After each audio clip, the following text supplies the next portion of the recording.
1945 ಬರೀತಾರೆ.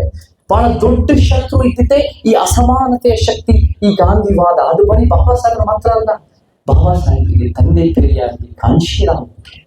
ನಾವು ಅದನ್ನ ಅರ್ಥ ಮಾಡ್ಬೇಕು. ಇವತ್ತೇನ್ ನಡೀತಾ ಇದೆ, ಇವತ್ತು ಬಾಬಾ ಸಾಹೇಬ್ರು ಹುಟ್ಟಿರೋ ಸ್ಥಳದಿಂದ ಒಂದು ದೊಡ್ಡ ಅಭಿಯಾನ ನಡೀತಾ ಇದೆ.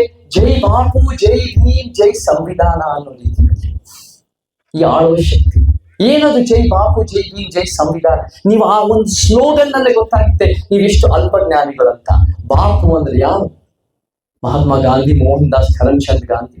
ಈ ಗಾಂಧಿಯವರು ಅಸಮಾನತೆ ಮತ್ತು ಮೌಢ್ಯ ಅನ್ನೋದನ್ನ ಜೀವ ಪೂರ ಬಿತ್ತುತ್ತಾರೆ.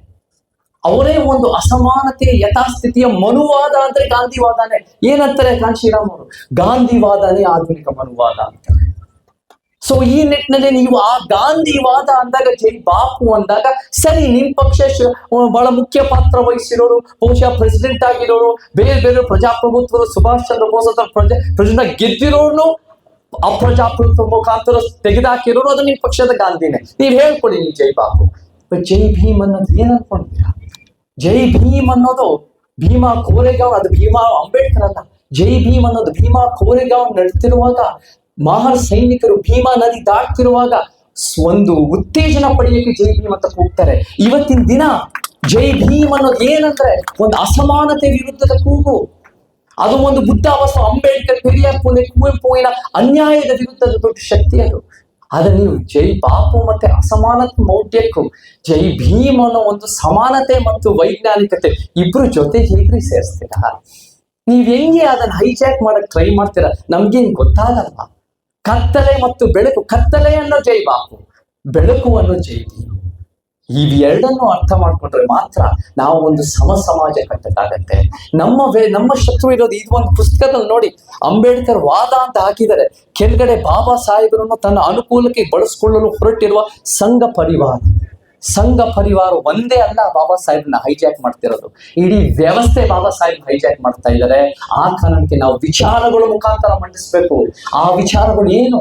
ಸಮಾನತೆ, ನ್ಯಾಯ, ವೈಜ್ಞಾನಿಕತೆ, ಸಮಾಜ ಸಮಾನತೆ, ಆ ಕನಸು. ನ್ಯಾಯ ಅಂದ್ರೆ ಇತಿಹಾಸದ ತಪ್ಪುಗಳನ್ನ ಸರಿಪಡಿಸೋದು.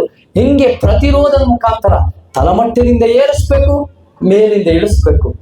ಯಾರ್ಯಾರು ಮಾಲೂರ್ ಭಾಗದಲ್ಲಿ, ಚೌಡೇನಹಳ್ಳಿನಲ್ಲಿ ಯಾರ್ಯಾರು ವಂಚಿತರೋ, ಈ ಭಾಗದ ಜನರಿಗೆ ಜಾಸ್ತಿ ಸಿಗ್ಬೇಕು. ಯಾರ್ಯಾರು ನನ್ನಂತವನೋ, ಬೇರೆ ಬೇರೆ ಸದಾಶಿವನಗರ, ಕುಮಾರಪ್ಪ ರಿಕ್ವೆಸ್ಟಲ್ಲಿ ನಮ್ಮ ಜಾತಿ ಮುಖಾಂತರ, ಆರ್ಥಿಕತೆ ಮುಖಾಂತರ, ಶಿಕ್ಷಣ ಮುಖಾಂತರ, ತಲೆಮಾರಿನ ಶಿಕ್ಷಣ ಮುಖಾಂತರ, ಅಥವಾ ಬೇರೆ ಬೇರೆ ಬಿಸ್ನೆಸ್ಗಳ ಮುಖಾಂತರ ಜಾಸ್ತಿ ಒಂದು ಅಸಮಾನತೆ ವ್ಯವಸ್ಥೆನಲ್ಲಿ ಪಡ್ತಿದೀವೋ, ನಮ್ಮಂತರು ಜಾಸ್ತಿ ವಾಪಸ್ ಕೊಡ್ಬೇಕು. ಅದು ನ್ಯಾಯದ ಪರಿಕಲ್ಪನೆ. ಅದು ನೀವು ಮಾಡ್ತೀರಾ? ನೀವು ಆ ನ್ಯಾಯ ಅರ್ಥ ಮಾಡ್ಕೊಂಡಿದ್ದೀರಾ? ಜೈ ಬಾಪು, ಜೈ ಭೀಮ್, ಜೈ ಸಂವಿಧಾನ? ಅಥವಾ ನೀವು ನಮ್ಮನ್ನ ಮೂರ್ಖರು ಮಾಡಿ ಬಹಳ ಸುಲಭವಾಗಿ ಬಾಬಾ ಸಾಹೇಬ್ನ ಒಂದು ಜಾತಿಗೆ ಸೀಮಿತ ಮಾಡಿ ನಮ್ಮನ್ನ ಎಲ್ಲ ಒಂದ್ ಕಡೆ ಬಳಸಕ್ ಕೊಟ್ಟಿದ್ದೀರಾ? ನಾವು ಅದನ್ನ ಅರ್ಥೈಸ್ಕೋಬೇಕು. ಈ ಸಿಸ್ಟಮೇ ನಮಗೆ ಶತ್ರುಗಳು ಅಂತ ನಾವು ಅರ್ಥ ಮಾಡ್ಕೋಬೇಕು.